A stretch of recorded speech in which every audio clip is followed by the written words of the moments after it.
I want to know, how do you pass the eye exam? I didn't. Well, I mean, I did, but it was. I can't go into that. But it was. It was. I just lied my ass off in every test. But like I even had like a little stupid code. Like me and Perillo, you know, we would say because I would pass tests somehow. But then even on site at the commission at the day of the weigh-ins, they want to check your vision, you know. And I was always terrified that they were going to say, right, because I didn't have this then. You know, this is only like a few years ago. Did that hurt to pull that out? Nah. So I didn't have this, but my eye looked terrible. It looks even worse now. It looked a little bit better back then, but you could clearly see when you looked at the eye that it wasn't healthy. And the doctors, I would think, all they got to do is cover that eye and say, how many fingers?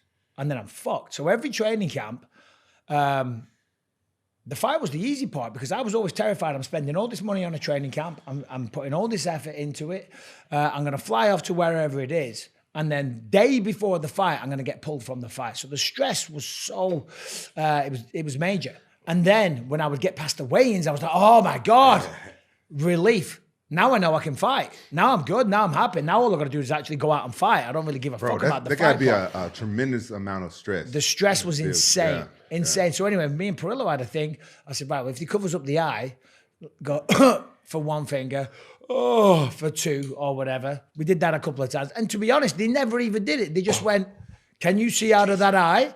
And I'm like, yeah. And they go, okay. I'm like, yeah. 2020 here, brother. Wait, so you had code words with Jason Perillo, your head coach? Yeah, we did it a couple of times. And then we just gave up because... Incredible, dude. Yeah. That's smart, man. Incredible. What a dog. This is why the MMA community loves you, though. This is why everybody has so much respect for you, because this guy could potentially have lost both eyes to do what he loves, because ain't nobody doing that for money at that point. He did it because he loves fighting. I don't know. I was doing it for money. That's the only reason I was doing it. Even to make the money. Well. Yeah, you did it because you still were down to fight, though. You put on a show for the fans. It's incredible. I would have to retire. If I lost one of my eyes, I'd be like, fuck it. I probably wouldn't. Well, that's why I retired, because I almost lost my second one. Wow. Yeah. So it was after a fight. I was in China, Shanghai. And then we went to the after party, and I know the symptoms of a detached retina. Yeah, what is that? What is that like? Like how? It started off. I'd be in like restaurants are dark. I'd be in a restaurant, and I'd be like, I couldn't see my hand there, and Damien, a buddy of ours, would be like, oh look, he's doing that thing again with his fingers, you know. And then eventually, it got to the point where I was here.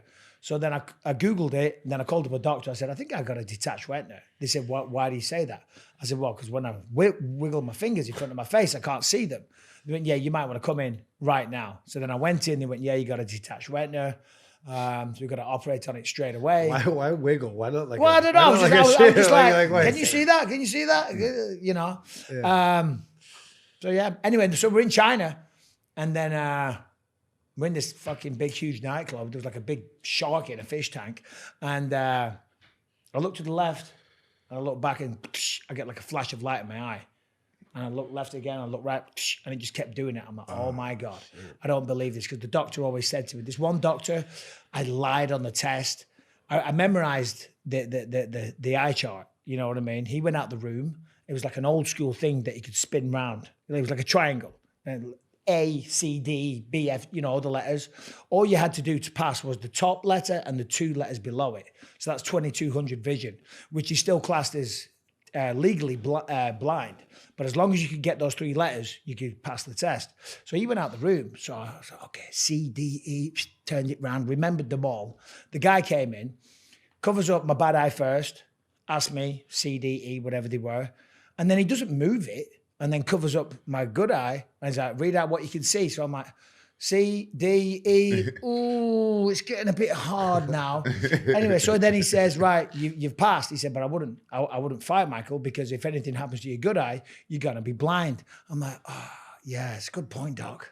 I'll think about it. I'll really consider it. Anyway, I walked out. I'm like, fucking let's go, because it meant I was back.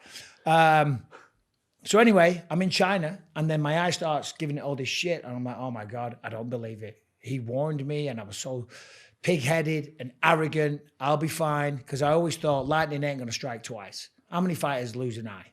Do you know what I mean? Yeah, never. It ain't gonna happen twice. Yeah. You know. So anyway, I was in China, and I had all these problems, and turned out it was okay in the end. But That was it. What's your vision now? What you got? The good eye. Enough to see your ugly face.